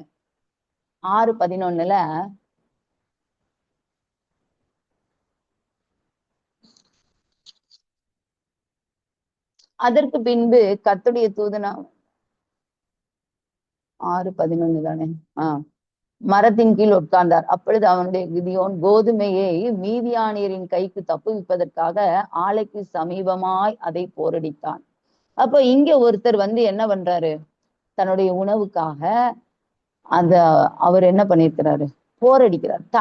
ஒரு மனிதனாய் இவர் போரடிச்சிட்டு இருக்கிறார். மீதியானியருடைய கையில இருந்து அதை தப்புவிக்கணும், கோதுமையை தப்புவிக்கணும், அவன் தூக்கிட்டு போயிடுவான் அப்படின்னு சொல்லி. ஆனா இந்த கிதியோன சாதாரணப்பட்ட ஆள் கிடையாது. அதுல 27ஆம் வசனத்தை பாருங்க. 27ஆம் வசனத்துல கிதியோன் தன் வேலைக்காட்களில் 10 பேரை சேர்த்து கர்த்தர் தனக்கு சொன்னபடியே செய்தான். அப்ப 10 பேர் இவர் வச்சிருக்கிறாரு. கிதியோன் வேலைக்காரரை 10 பேர், எத்தனை வேலைக்காரர் வச்சிருக்காருன்னு தெரியல, அதுல இவர் 10 பேரை சேர்த்திருக்கிறார். அப்போ இவருக்கு நிறைய வேலைக்காரங்க இருந்தாலும் தன்னுடைய தானியத்தை, சாப்பாடு உணவுக்கான தானியத்தை தனியாக தானேதான் அதை செஞ்சிருக்கிறாரு. சோம்பல் உள்ளவராய் இல்ல. இவர் he was so careful. அந்த கிதியான் he was so careful. அவர் அந்த தானியத்தை சேர்க்கிறதற்கு தான் ஒருவனாய் அதை போரடிக்கிறாரு. அப்போ இதுதான் ஒரு ஒரு ஆண்டவருடைய மனிதனுடைய கேரக்டர். ஒரு ஸ்விஃப்டா போறது ஒண்ணு, ஃபாஸ்டா அதை செஞ்சு முடிக்கிறது ஒண்ணு, இயேசுவை போல. அப்புறம் அதை சீக்கிரமாக தேடுறதுக்கு ஜாக்கிரதைப்படுறது. எதை நான் இழந்தேன், எந்த இடத்துல இழந்தேன், அதை நான் தேடணும், அதை நான் கண்டுபிடிக்கணும். இப்படிதான் கிதியோன் எத்தனை வேலைக்காரர்கள் இருந்தாலும் தான் செய்ய வேண்டியது உண்மையாய் அவர் அதை செஞ்சிருக்கிறார். நான் சும்மா இருந்து சும்மா அவரே தேவன் என்று நீங்கள் அறிந்து கொள்ளுங்கள் அப்படின்ற வசனத்தை தவறாக பயன்படுத்தி ஆண்டவர் எல்லாவற்றையும் அவரே பார்த்து கொள்வார். தன் வசனத்தினால் அவர் உருவாக்கினார். அவர் எல்லாவற்றையும் தன் வார்த்தையினால் உருவாக்கினார். ஆண்டவர் எனக்கு எல்லாம் செய்வார்னு சொல்லி சும்மா நீ இருந்துடக்கூடாது. அவரை எல்லாவற்றையும் அவர் மரத்தை அவர் உருவாக்கினார். ஆனா சேரை உண்டாக்குனாரா, டேபிளை உண்டாக்குனாரா, இல்ல வீடுகளை கட்டினாரா? இல்ல, அதெல்லாம் நம்ம செய்ய வேண்டிய வேலை. நம்மளுக்கு அந்த பவர் கொடுத்துருக்கிறாரு, நம்ம செய்யணும். ரா மெட்டீரியல்ஸை கொடுத்துட்டு அவருக்கு நீ கிரியேட் பண்ண மேன், நீங்க செய்யுங்க, மனுஷர்கள் நீங்க வேலை செய்யணும் அப்படிங்கிறதுல தேவன் ஜாக்கிரதையா இருந்தார். மனிதனை தனது சாயலாக உருவாக்கிய தேவன் மரத்தை படைத்து அதிலிருந்து மரக்கட்டைகளை இழைத்து தன் மூளையை அவன் உபயோகிக்கணும். தன்னுடைய சிந்தையின்படியே மேசைகளை நாற்காலிகளையும் உருவாக்க மனிதனுக்கு ஆற்றலையும் கொடுத்து ஞானத்தையும் கொடுத்து எல்லாத்தையும் கொடுத்து நீ வேலை செய்யன்னு சொல்லியிருக்கிறார். வேலை செய்யாம இருந்தா நீ கூலிக்கு பாத்திரன் அல்ல. அதனால அவரு நம்மளைய ரொம்ப ரொம்ப ரொம்ப வெறுப்பார். வேலை செய்யாம சோம்பேறியா இருக்கக்கூடாது. பெட்ரோலு, ஆயில், டீசல், ரிஃபைனரிஸ் எல்லாத்தையும் உருவாக்குறதுக்கு ஆண்டவர் ஞானத்தை கொடுத்தாரா? எத்தனை வருஷம் கழிச்சு அதெல்லாம் கண்டுபிடிச்சோம். அப்போ நீ சாப்பிட்டு தூங்கிட்டு இளைப்பாறுதலா இருப்பான்னு அவர் சொல்லல. சாப்பிட்டு தூங்குன்னு சொல்லவே இல்லை. வேலை செய்யணும். அதே மாதிரி அதைத்தான் ஆதியாகமம் 2:15 ஆண்டவர் சொல்றாரு, கர்த்தர் மனுஷனை ஏதேன் தோட்டத்தில் அழைத்து கொண்டு அதை பண்படுத்தவும் காக்கவும் வைத்தார். நம்மளுக்கு வேலை, நம்மளுக்கு கொடுத்த ஏதேன் தோட்டம் எது? அதை நம்ம பண்படுத்தணும், அதை நம்ம காப்பாற்றணும், நம்ம குடும்பம் காப்பாற்றணும், நம்மளுக்கு குடும்பத்துக்காக உழைக்கணும்.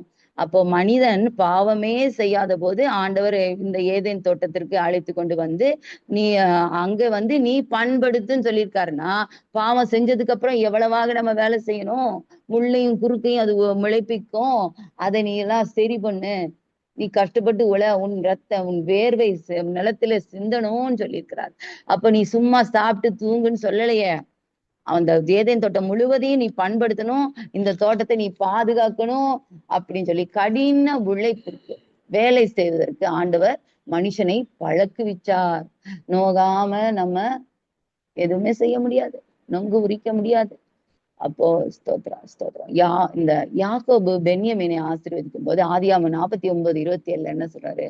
பென்யமீன் பீறுகிற ஓனாய் காலையில் தன் இரையை பட்சிப்பான், மாலையில் தான் கொள்ளையிட்டதை பங்கிடுவான். அப்ப காலையில அவன் அவன் இரையை பச்சி காட்டினா, மாலையில எதை கொண்டு போய் பங்கிட போறான்? பங்கிட முடியாது. அப்போ நீ காலையில உழைக்காமல் மாலையில சாப்பிடவே முடியாது. இளம் வயதுல உங்கள் உழைப்பை, உன்னுடைய ரத்தம் நல்லா வீரியமா இருக்கும் போதே நீ சரியான விதத்துல அதை செலவிட்டு அந்த முதிர் வயதுல அந்த உழைப்பின் பயனை நீ பங்கிடணும், நீ அதை அனுபவிக்கணும். அப்படின்னு ஆண்டவர் விரும்புறாரு. அதனால உன் இளமையை நீ வீணாக்கிறாத. இன்னைக்கு அநேக வாலிபர்களை என்ன பண்றாங்க? வாழ்க்கையை வீணடிச்சு விதைக்க வேண்டிய நேரங்களை விதைக்காம கண்ணீரோடு அவங்க விதைச்சா கம்பீரத்தோடு அறுப்பா என்ற அந்த வசனத்தெல்லாம் மறந்து அவங்க என்ன பண்றாங்க? விதைக்காம அதை எதையுமே அறுக்காம வீணாய் நேரத்தை போக்குறாங்க அப்படின்னு ஆண்டவர் ரொம்ப விசனப்படுறார். ஏன்னா பிசாசுடைய தந்திரம் அது. வாலிப பிள்ளைகளை இன்னைக்கு அப்படி வீணாக்கி வச்சிருக்கிறான். ஜெபிக்கணும், உபவாசித்து ஜெபித்து எப்படியாவது அதை மேற்கொள்ளணும். உங்கள் கிரியைகளுக்கு ஏற்ற பலனை நீங்கள் பெறுவீர்கள். நீ எதை விதைக்கிறியோ அதைத்தானே நீ அறுக்க போற. அது நான் சொல்ல தேவையில்லை. மூன்றாவதாக நம்ம இந்த பொண்ணு இந்த ஸ்திரீ என்ன பண்ணாங்க? கண்டுபிடிச்சிட்டு என்ன பண்ணாங்க? உடனே தன் சிஸ்டர் அந்த லூக்கா 15 மறுபடியும் வாசிக்கலாமா சிஸ்டர்? அவங்க என்ன பண்ணாங்க? 9ஆம் வசனம்.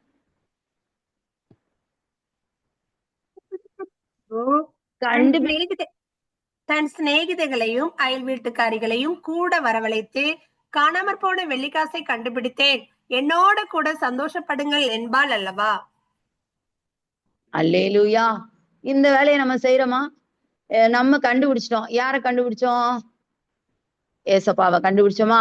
நம்ம கண்டுபிடிக்கல, அவர் தான் நம்மளை கண்டுபிடிச்சாரு. சரி, அதை திருத்திக்கலாம். எப்படியோ நம்ம வந்து ரொம்ப விசனத்துல ரொம்ப வேதனையில இருக்கும்போது ஆண்டவரை நோக்கி நம்ம கதறி இருப்போம். எனக்கு யாருமே இல்லையா? நான் அப்படிதான் கதறினேன் ஒரு காலத்துல. எனக்கு யாருமே இல்லை ஆண்டவரே, இப்படிதான் சொல்லுவேன். எனக்கு யாருமே இல்லை, எனக்கு தெரியாது, ரட்சிப்புலாம் தெரியாது. ஆனா நான் இப்படிதான் சொல்லுவேன், எனக்கு யாருமே இல்லை. அப்படி ரொம்ப நொந்து போய் அழுவேன். யார் இருக்காங்க எனக்கு? கேட்கறதுக்கு ஆள் இல்லை. யார் வேணாலும் என்னை எது வேணாலும் பேசலாம். Because nobody is there to ask questions. No, நம்மளுக்கு கேட்கணும்னு ஒருத்தர் உரிமையா வந்து கேட்கறதுக்கு ஆள் இல்லை.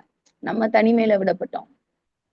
அப்ப நான் ஆண்டவர்கிட்ட சொன்னேன், எனக்கு கேட்கறதுக்கு ஆளே இல்லை. யாரையாவது பேசிட்டு போயிருவாங்கல்ல. அப்புறமேல நான் ஆண்டவர்கிட்ட கிச்சன்ல உட்காந்து இப்படிதான் புலம்பிட்டு இருப்பேன். கேட்கறதுக்கு ஆள் இல்லைல்ல, அதனால யார் வேணாலும் என்னை எது வேணாலும் பேசலாம், என்ன வேணாலும் பேசலாம். அதனால நீங்களே பாத்துக்காங்க, எல்லாத்தையும் பாத்துக்காங்க அப்படின்னு சொல்லி. அதாவது எனக்கு தெரியாது ஆண்டவர் வருவாரு, அவர் இருக்கிறாரு நம்மளுக்கு அப்படிங்கறதெல்லாம் கிடையாது. நம்ம சும்மா நம்ம கிறிஸ்டின்ல பிறந்ததுல இருந்து நம்ம கிறிஸ்டின் தானே, பரம்பரை. அதனால நம்மளுக்கு வந்து ஒரு தைரியம், இவர்கிட்ட சொல்லலாம் அப்படின்னு தைரியம். பட் நம்மளுக்கு தெரியாது, அந்த அளவுக்குலாம் அறிவு கிடையாது. அவர் வருவாரு, நான் இருக்கேன்னு சொல்லுவாரு, அப்படிலாம் கிடையாது. நம்மளுக்கு அந்த அறிவு கிடையாது. But we have got that faith, no, because நம்ம அதுலயே தான் நம்ம வளர்க்கப்பட்டோம் பிறந்ததுல இருந்து. அதனால அவர்கிட்ட நம்ம எப்பயும் போல போய் புலம்புறது, யாரும் இல்ல ஆண்டவர், எனக்கு யாரும் எனக்கு கேட்கறதுக்கு ஆள் இல்லை அப்படின்னு சொல்லி. அப்பதான் ஆண்டவர் வந்து இந்த வார்த்தைய சொல்லி ஜெபிக்கும் போதுதான், ஜெபம் இல்ல, அது வந்து நம்ம ஃப்ரெண்டு கிட்ட புலம்புவோம்ல, அது மாதிரி ஆண்டவர்கிட்ட போய் புலம்புறது. அதே மாதிரி எப்பயுமே நம்ம அந்த ஃபேத்ல வளர்ந்ததுனால சின்ன வயசுல இருந்து அது நம்மள்கிட்ட இருக்கும் பாருங்களேன். இந்த கிறிஸ்டியன்ஸ் கிட்ட அவங்க என்னதான் நீங்க பாத்தீங்கன்னா, எவ்வளவுதான் அவங்க பாவத்துக்குள்ள இருந்தாலும், ரட்சிக்கப்படாம இருந்தாலும், அது கேத்தலிக்கா இருந்தாலும், கண்டிப்பா ஒரு நாள் அவங்க வந்துருவாங்க. ஆண்டவர் எப்படியாவது அழைச்சிருவாரு அவங்கள. அவங்கள்ட்ட அந்த ஃபேத் இருக்கும். அவங்க எப்பயுமே இந்த ஜெபத்துலதான் இருப்பாங்க. ஒரு ஆபீஸ்ல ஒர்க் பண்ணும் போதோ இல்ல வீட்டுல இருக்கும் போது அவங்க ஜெபம் பண்ணிட்டு தான் செய்வாங்க. So that is there, no, அவங்க ரட்சிக்கப்பட்டாங்களோ படலையோ, ஆனா அவங்க அதுல இருப்பாங்க. அதனால ஆண்டவர் அந்த ஒரு சின்ன கடுகளவு விசுவாசத்தை ஆண்டவர் கனம் பண்ணி அவங்களையும் தான் ரட்சித்துக்கிறாரு. அவங்கள அந்த பாவத்துல இருந்து ஓய பண்றாரு, பாவத்துல இருந்து வெளியே வர்றதுக்கு ஆண்டவர் ஹெல்ப் பண்றாரு. சோ இப்படி நானும் அப்படிதான் ஆர்சியில இருக்கிறதுனால எங்களுக்கு தெரியாது, ரட்சிப்புலாம் எங்களுக்கு தெரியாதுல்ல. அப்போ வந்து நானும் இப்படிதான் ஆண்டவர்கிட்ட புலம்பி இருக்கிறேன். எனக்கு யாரும் இல்லைல்ல, என்னை யார் வேணாலும் பேசுவாங்க, யார் வேணாலும் பேசுறாங்க, யார் இருக்காங்க எனக்கு கேட்கறதுக்கு, யார் இருக்காங்க, நீங்களே பாத்துக்கோங்க அப்படிதான் சொல்லுவேன். எனக்கு தெரியாதுல்ல ஆண்டவர் வருவாருன்னு. அப்புறம் தான் ஆண்டவர் வந்து பேசினாரு. ஆண்டவருடைய அன்பு வந்து இந்த இடத்துல நான் சொல்லிதான் ஆகணும். அன்புக்காக நம்ம ஏங்குறோம் இல்லையா? எல்லாருமே அன்புக்காக தான் ஏங்குறோம். திருமணம் ஆன பிறகு நம்மளுக்கு ஒரு புது குடும்பம் கிடைக்குது. ஆனா அவங்க நம்மளை நிராகரிக்கும் போது, அவங்க நம்மளை அக்செப்ட் பண்றதே இல்லை. மோஸ்ட் ஆஃப் தி ஃபேமிலிஸ் 95% சொல்லலாம், நம்மளை வந்து அவங்க அக்செப்ட் பண்றது இல்லை. புது குடும்பத்துக்கு வரும்போது நம்ம என்ன ரொம்ப எதிர்பார்த்து வர்றோம் அவங்கள்ட்ட ஒரு அன்பை. அவங்க அதை நம்மளை வந்து வெளியாளதான் பார்ப்பாங்க. வெளியால அந்த பேச்சு அந்த இதெல்லாம் நம்மளுக்கு ரொம்ப மனசை புண்படுத்தும், பாதிக்கும். அப்ப வந்து நம்ம தனிமையில தான் நம்ம விடப்படுறோம். நான் பிறந்த குடும்பத்திலயும் நம்மளுக்கு ரொம்ப ஆதரிக்க மாட்டாங்க, புகுந்த குடும்பத்திலயும் நம்மளை எல்லாரும் தள்ளி வைப்பாங்க. அப்படின்ற போது நம்ம ஒரு தனிமையில விடப்படுறோம்ல. அந்த நேரத்துல நம்மளுக்கு வந்து ஒரு நிராதரவற்ற ஒரு சூழ்நிலையா இருக்கும். ஆண்டவர் முதலே நம்ம ரட்சிக்கப்பட்டோம்னா நம்மளுக்கு அது ஒரு புத்தி தெளிவு இருக்கும். ஆனா அதுக்கப்புறம் நம்ம ரட்சிக்கப்படும் போது நம்மளுக்கு தெரியாது இல்லையா? அப்போ வந்து நம்ம எவ்வளவு ஒரு பரிதவிக்கப்படத்தக்க நிலைமையில இருக்கோம்ல, ஆண்டவர் அறியாம. அந்த நேரத்துல நான் இந்த அன்புக்காக ஏங்கும் போது எனக்கு தெரியவே தெரியாது ஆண்டவர் வந்து இப்படி ஒரு அன்பா நம்ம மேல எவ்வளவு அன்பு வச்சிருக்கு. அந்த ஓசியால எல்லாம் பாத்தீங்கன்னா, நான் உனக்காக எவ்வளவு ஏங்கினேன் அப்படிலாம் வசனங்கள் வரும். நம்மளுக்கு அப்பதான் தெரியும் ஆண்டவர் இவ்வளவு அன்பான ஒரு தெய்வமா, நம்ம பின்னாலே அவர் வராரா அப்படின்னு சொல்லிட்டு ரொம்ப அதெல்லாம் நினைச்சு ரொம்ப நான் அழுதுருக்கிறேன் நிறைய நாள். அப்போ இந்த அந்நிய தேவர்களை மதித்து திராட்சை ரசம் உள்ள பாத்திரங்களை விரும்புகிறவர்களான இஸ்ரவேல் புத்திரர் மேல் கர்த்தர் வைத்திருக்கிற அன்புக்கு ஒப்பாக நீ இன்னும் போய் தன் நேசரால் நேசிக்கப்பட்டவளும் விபச்சாரியுமான ஒரு ஸ்திரீயை நேசித்துக்கொள் என்று சொன்னார். அப்பொழுது நான் அவளை எனக்கு 15 வெள்ளிக்காசுக்கும் 1.5 கலம் வார்கோதுமைக்கும் கொண்டு அவளை நோக்கி, நீ வேசித்தனம் பண்ணாமலும் ஒருவனையும் சேராமலும் அநேக நாள் எனக்காக காத்திரு. இந்த வார்த்தை எனக்கு ரொம்ப தொட்டுச்சு. அந்த பீரியட்ல அநேக நாள் எனக்காக காத்திரு, உனக்காக நானும் காத்திருப்பேன். என்ன இது, எப்படி ஒருப்பட்ட ஒரு வார்த்தை இல்ல? ஓ, இது பயங்கரமான ஒரு வார்த்தை. நீ அநேக நாள் எனக்காக காத்திரு, உனக்காக நானும் காத்திருப்பேன். ஐயோ, இந்த வார்த்தையை எனக்கு ரொம்ப டச் பண்ணி நான் நிறைய நாள் இந்த வார்த்தையை நினைச்சு இப்படி ஒரு அன்பான தெய்வமா, எனக்காக நீ காத்திரு, நான் உனக்காக காத்திருக்கிறேன், நீ வா அப்படின்னு சொல்றாரா அப்படின்னு சொல்லி ரொம்ப ஃபீல் பண்ணியிருக்கிறேன். அப்புறம் சரி, நம்ம இந்த டாபிக்கு வரலாம். நம்ம டாபிக் மாறி போறோம். ஆண்டவருடைய அன்பை சொல்லணும்னு சொல்லி எனக்கு தோணுது, நான் சொல்றேன். அப்போ நம்ம இந்த பகிர்ந்து கொடுக்கறது, அதுல நம்ம சாட்சியா இருக்கிறோமா? பகிர்ந்து கொடுக்கறதுல ஆண்டவருடைய அன்பை, இந்த அன்பை நம்ம எத்தனை பேருக்கு சொல்லியிருக்கிறோம்? நம்ம ரட்சிக்கப்பட்டுட்டோம், ஆண்டவரை அறிஞ்சு கொண்டுட்டோம்.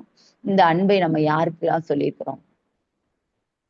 நம்ம வாழ்க்கையின் குறைகளை சொல்லி கொண்டுதான் தெரிகிறோம். நம்ம வாழ்க்கையின் நிறைவுகளை நினைத்து நன்றி சொல்றதில்ல, இல்லையா? ஆனா உலகத்துக்கு ஜீசஸ் தேவை, ஏசப்பா தேவை. அந்த நம்மளுக்கு கொடுத்த அந்த ஆசீர்வாதத்தை நம்ம எத்தனை பேருக்கு இத பகிர்ந்தோம்? இந்த ஸ்திரீ என்ன பண்ணா? தன் சிநேகிதிகளையும் அயல் வீட்டுக்காரிகளையும் கூட வரவழைத்து, காணாமல் போன வெள்ளி காசை கண்டுபிடித்தேன், என்னோடு கூட சந்தோஷப்படுங்கள் அப்படின்னு நாங்க சொல்றாங்க. நம்ம எத்தனை பேர்கிட்ட போய் சொல்லியிருக்கிறோம்? ஆனா இந்த ஜெபக்குழுவை பொறுத்தவரையும் எல்லாருமே இப்படி ஊழியம் செய்யறவங்களாதான் இருக்காங்க. வாஞ்சை அட்லீஸ்ட் இருக்கு, நமக்கு வாஞ்சை இருக்கு. ஆனா எத்தனை பேர்ட்டு நம்மளால சொல்ல முடியுது? தைரியமா சொல்ல முடியுதா? ஒரே ஒரு சமாரிய பெண்ணுக்காக பல மைல்கள் நடந்து வருகிற அந்த உண்மையுள்ள தேவன், அந்த அன்பான தேவன், அவரை இந்த உலகத்தை அறியணும். உடைக்கப்பட்ட இருதயங்களை காயம் கட்டுகிற இயேசுவின் அன்பை இந்த உலகம் தெரிந்து கொள்ள வேண்டும். பாவிகளே அழைக்க வந்தேன் என்று சொன்ன அந்த இயேசுவின் அன்பை இந்த உலகம் அறியணும். அப்ப நம்ம கண்டுபிடிச்ச இந்த இயேசுவை இந்த உலகம் அறியணும், கேட்கணும். இப்ப எனக்கு ஒரு இன்சிடென்ட்ஸ் ஞாபகம் வருது. நாங்க ஜெபக்குழு, ஒரு சின்ன ஜெபக்குழு இருந்தது எங்க வீட்டு பக்கத்துல. அப்போ அங்க ஒரு சிஸ்டர் தான் அதை சேர்த்து நடத்துவாங்க. அவங்க என்ன சொல்லுவாங்கன்னா, அவங்க நிறைய ஜெபக்குழுக்கு போவாங்கல்ல, அங்கெல்லாம் எங்களை கூப்பிடுவாங்க. அப்போ இந்த ஜெபக்குழு வந்து வெனஸ்டே நாங்க அவங்க வீட்டுல போய் ஜெபிப்போம், ஒரு 5-6 பேரு. இவங்க என்ன பண்ணுவாங்க, நீங்க எங்க ஜீவஜோதிக்கு வாங்க, அங்க வாங்க அப்படின்னு சொல்லுவாங்க. அந்த ஜீவஜோதி எல்லாம் வயசானவங்க, எல்லாருமே ரட்சிக்கப்பட்டு 30-40 வருஷம் ஆனவங்க, நல்ல கொட்டை போட்டவங்க, ஆண்டவருக்குள்ள வளர்ந்தவங்க. அங்க வாங்கன்னு சொல்லும் போது அது கொஞ்சம் தூரம், எங்களுக்கு எல்லாம் போறதுக்கு கஷ்டம். ஆனா எல்லாரும் போவாங்க, நிறைய பேர் போவாங்க. எனக்கு போக முடியாது, அதனால நானும் வரல சிஸ்டர்ன்னு சொன்னா ரொம்ப கம்பல் பண்ணுவாங்க. அப்போ ஒரு நாள் அவங்கள்ட்ட நானு ரொம்ப கம்பல் பண்ணோன்னே என்ன சொன்ன தெரியுங்களா? நான் அப்ப எல்லாம் ரொம்ப ஒரு வளர்ற ஒரு விசுவாசி தான். எனக்கு வந்து ரொம்ப தெரியாது. ஆனா எனக்கு ஒண்ணு மாத்திரம் தெளிவா தெரிஞ்சது, ஏன் இவங்க அங்க கூப்பிடுறாங்க? அங்கதான் எல்லாருமே நல்ல தெரிஞ்சவங்க, நல்ல ஆண்டவர் தெரிஞ்சவங்க தானே. 40 வருஷம் 50 வருஷம் ஆண்டவரோட இருந்தவங்க எல்லாம் ரிட்டையர்ட் ஆகி நல்ல ப்ரொஃபசர்ஸ் அவங்க எல்லாருமே. அங்க எதுக்கு கூப்பிடுறாங்க? ஏன் தெரியாதவங்களுக்கு தானே ஆண்டவர் சொல்ல சொன்னாரு. தெரியாதவங்க நிறைய பேர், ஏழைகள் இருக்காங்க, நிறைய பேர் ஆண்டவரையும் அறியாதவங்க இருக்காங்க, நிராதவற்ற அந்த விதவைகள் இருக்காங்க, நிறைய பேர் இருக்காங்க. அவங்கள்ட்ட போய் விசுவிசேஷம் சொல்றதை விட்டுட்டு எதுக்காக டைமை வேஸ்ட் பண்ணணும்னு எனக்கு அப்போ தோணும். அங்க அவங்க சத்தியம் போதிக்கிறாங்க, ஓகே. பட் எல்லா இடத்துக்கும் நம்ம ஆவியானவர் சொன்னாதானே போக முடியும். அப்ப ஒருத்தர் கம்பல் பண்ணி கூப்பிடும் போது நான் அவங்கள்ட்ட சொல்லிட்டேன், ஏன் அங்க எல்லாருமே முதிர்ந்த விசுவாசிகள், முதிர்ந்தவங்க எல்லாரும் ப்ரீச்சிங் பண்றவங்க, அங்க போய் எனக்கு என்ன வேலை? நானு யாருமே தெரியாதவங்க, ஆண்டவரை தெரியாதவங்க மத்தியில நான் போய் ஆண்டவரை சொல்லணும், அதுலதானே எனக்கு பெருமை இருக்குன்னு சொல்லிட்டேன். ஸ்தோத்திரம். நான் சொன்னது ரைட்டா தப்பான்னு எனக்கு தெரியல, ஆனா எனக்கு மனசுல தோணுது, நான் சொல்லிட்டேன். ஆனா என்னை பொறுத்தவரை யாருக்கு தெரியாது. இப்படி வந்து நம்ம ஜெபிக்கலாம், நம்ம சேர்ந்து ஜெபிக்கலாம், ஓகே, இதெல்லாம் ஓகே. பட் இதெல்லாம் விட நம்மளுக்கு ஒதுக்கப்பட்ட வேலை ரோட்ல போய் ட்ராக்ஸ் கொடுக்க முடியுதா? இது அந்த காலம். இந்த காலத்தை பிரயோஜனப்படுத்திக் கொள்ளணும். இது இப்ப ஃப்ரீயா இருக்கு தமிழ்நாட்டுல. இதே போய் உத்தரப்பிரதேசல போய் ட்ராக்ஸ் கொடுக்க முடியுமா? கொண்டு போய் ஜெயிலுக்குள்ள போட்டுட்டுருவான். நம்மளுக்கு இப்ப ஓப்பன் டோர்ஸ். இப்ப நம்ம பிரயோஜனப்படுத்திக் கொள்ளணும் எனக்கு தோணும். ட்ராக்ஸ் எங்க கிடைக்குதா? இல்ல உங்கள்கிட்ட புக்ஸ் இருக்கா? மாசம் மாசம் இதழ்கள் இருக்கா? நம்ம சத்தியவசனம் ஏதோ ஒரு இதழ்கள் உங்கள்கிட்ட இருக்கா? பழைய இதழ்கள்லாம் சரி கொண்டு போய் கொடுக்குறீங்களா? ஆட்டோ டிரைவர்ஸ் கிட்ட யார் யார் பாக்குறோமோ கொடுக்க முடியுதா?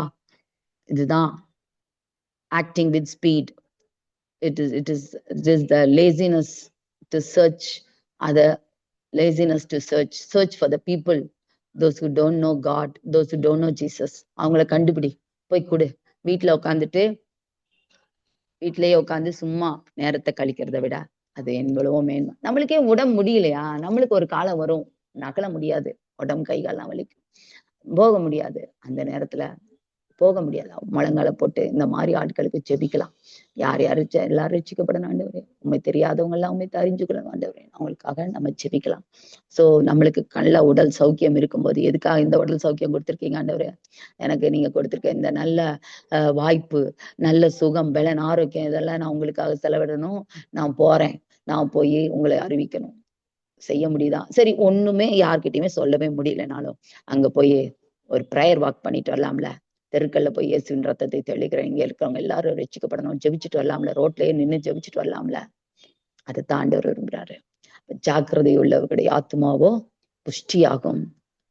ஜாக்கிரதை உள்ளவர்களுடைய நினைவுகள் செல்வத்துக்கு தீவிரிக்கும். அது ஏதுவாகும். தன் வேலையில் ஜாக்கிரதையா இருக்கிறவனை நீ கண்டால் அவன் நீசருக்கு முன்பாக நில்லாமல் ராஜாக்களுக்கு முன்பாக நிற்பான். நேரத்தை பிரயோஜனப்படுத்திக் கொள்ளணும். இந்த நேரம் சுவிசேஷம் அறிவிக்கிற நேரம். அந்த குஷ்டரோகிகள் 1 ராஜாக்கள்ல வருமில்ல, இந்த 4 குஷ்டரோகிகள் போய் இந்த நேரத்தை நம்ம போய் சொல்லாட்டினா சுவிசேஷம் அறிவிக்கிற நேரம் சொன்னாங்க. அதுதான் இந்த நேரம். அந்த 10 கன்னிகைகளை 5 கன்னிகைகள் எப்படி அவங்க எண்ணெயை சேர்த்து வச்சாங்க? 5 கன்னிகள் முட்டாள் கன்னிகளா இருந்தாங்க. அவங்களுக்கு காத்திருந்தாங்க. they tarried, no? அவங்களுக்கு காத்திருந்தாங்க. எல்லாரும் நம்ம இப்ப காத்திருக்கிறோம். எல்லாரும் அபிஷேகத்துல நிறைஞ்சவங்கதான். எல்லாருமே ஆண்டவரால் ரட்சிக்கப்பட்டவங்க தான். எல்லாருமே நம்மளால சொல்ல முடியும் தான். ஆனா எப்படி டைம் ஸ்பெண்ட் பண்றோம்? நீங்களும் தான் நானும் தான் காத்திருக்கிறோம். பட் எப்படி எண்ணெயை சேகரிக்கிறோமா? இல்ல சும்மா வெட்டியில மணவாளன் வர்றதுக்காக காத்திருக்கோமா? சும்மா வெட்டியில காத்திருக்கோமா? நல்லா யோசிக்கணும். பிரயோஜனப்படுத்திக் கொள்ளணும். நேரத்தை பிரயோஜனப்படுத்திக் கொள்ளணும். அந்த நேரம், இந்த நேரம் தான் எண்ணெயை சேகரிக்க வேண்டிய நேரம். எங்க போகணும்? எங்க போய் சுவிசேஷத்தை அறிவிக்கணும்? இப்படிதான் எண்ணெயை சேகரிக்கணும். ஆத்மாக்களை சேகரிக்க வேண்டிய காலம். ஸ்தோத்திரம். எல்லாம் ஜெபிக்கணும், கூடி ஜெபிக்கணும். ஜெப ஐக்கியத்துல சேர்ந்து ஜெபிச்சுட்டு அதுக்கப்புறம் நல்லா இதுலதான் பலனை பெற்றுக்கொள்கிறோம். பலன் இதுலதான் வருது. இந்த பலனை பெற்றுக்கொண்டு அதை போய் அங்க போய் ரிலீஸ் பண்றோம். பொட்டென்ஷியல் எனர்ஜி இங்க இருக்கு, கைனடிக் எனர்ஜி, ரிலீஸ் பண்ற எனர்ஜி வெளியில இருக்குது. போய் சுவிசேஷம் அறிவிக்கிறோமா, இல்லாட்டினா ட்ராக்ஸ் கொடுக்குறோமா, இல்லாட்டினா யாராவது ஒருத்தர் வருவாங்க உங்களுக்காக ஜெபிக்கட்டுங்களா கேட்கலாம். எப்படியோ சொல்லிடணும். ஆண்டவருடைய வார்த்தையை அங்க சொல்லிட்டு வந்துடணும். எங்க ஆண்டவர் நம்மளை அனுப்புறாரோ அவர் திட்டப்படி அவர் அனுப்புவாரு. இங்க ஒரு ஆள் நிப்பான், நம்மளுக்கே தெரியாது எதுக்கு அங்க போறோம், நம்மளை அனுப்புவாரு. அங்க போய் அவர் சொல்ல வேண்டிய வார்த்தைகளை சொல்லிட்டோம். அதுக்காக இங்க உட்காந்து காத்திருந்து ஜெபிக்கணும். ஜெபிச்சாதான் அங்க போய் வேலையை செய்ய முடியும். இந்த காத்திருந்து ஜெபிக்கிறதா முக்கியம். இங்க சேர்ந்து ஜெபிக்கிறோமோ இல்ல தனியா ஜெபிக்கிறோமோ, இந்த ஜெப வேலையில காத்திருந்து ஜெபிச்சிட்டோம்னா ஆவியானவர் அங்க நடப்பிக்க வேண்டிய வேலையை நம்ம கைனடிக் எனர்ஜி அங்க எங்க ரிலீஸ் பண்ணணும், அந்த எனர்ஜி எங்க ரிலீஸ் பண்ணணுமோ அதை கரெக்டா அவர் செய்வார். யார்கிட்ட போய் ரிலீஸ் பண்ணணும் அவர் செய்வார். ஆனா இந்த ஜெபிக்கிற வேலையை பொட்டென்ஷியல் எனர்ஜி இருக்கு இல்லையா, பொட்டென்ஷியல் எனர்ஜினா அப்படியே ஸ்டோரேஜ். வாட்டர் டேங்க் மேல தண்ணிய மோட்டர் போட்டோம்னா மேல ஏறி டேங்க்ல நிக்கும். அப்ப அந்த மோட்டர் ஏறி டேங்க்ல நிக்கிறது தான் potential energy. It cannot move, but it will store energy there. ஹைட்ல ஸ்டோர் பண்ணி வச்சிருக்கோம். ஸ்பிரிட்ல நம்ம ஹைட்ல இருக்கணும். அப்போ எந்த இடத்துல தண்ணியை ரிலீஸ் பண்ணணுமோ அந்த இடத்துல கரெக்டா கைனடிக் எனர்ஜி ரிலீஸ் ஆகணும். இந்த ரெண்டையும் நம்ம கரெக்டா செய்யணும். ஜெபிக்கணும், காத்திருந்து ஜெபிக்கணும். எந்த இடத்துல போய் அதை ரிலீஸ் பண்ணணுமோ அதை செய்யணும். எல்லா கர்த்தருடைய பரிசுத்த நாமத்துக்கு மகிமை உண்டாவதாக. விளக்கை கொளுத்தினோம், வீட்டை பெருக்கணும், அதை கண்டுபிடிக்கணும். அதை கண்டுபிடிக்கிற வரைக்கும் அவர் ஜாக்கிரதையா தேடாம், கண்டுபிடிக்கிற வரைக்கும் அவர் தீவிரமா தேடி இருக்கிறார். அந்த மாதிரி நம்மளும் தேடணும். கர்த்தருடைய பரிசுத்த நாமத்துக்கு மகிமை உண்டாவதாக. துதிகன மகிமை எல்லாம் இயேசுவுக்கே உரியது. அடிக்கப்பட்ட ஆட்டுக்குட்டியானவர் வல்லமையும் ஐஸ்வர்யத்தையும் ஞானத்தையும் பலத்தையும் கனத்தையும் மகிமையும் ஸ்தோத்திரத்தையும் பெற்றுக்கொள்ள பாத்திராயிருக்கிறார். அல்லேலூயா, அல்லேலூயா. இயேசுவின் நாமத்தில் ஜெபிக்கிறோம் பிதாவே, ஆமென்.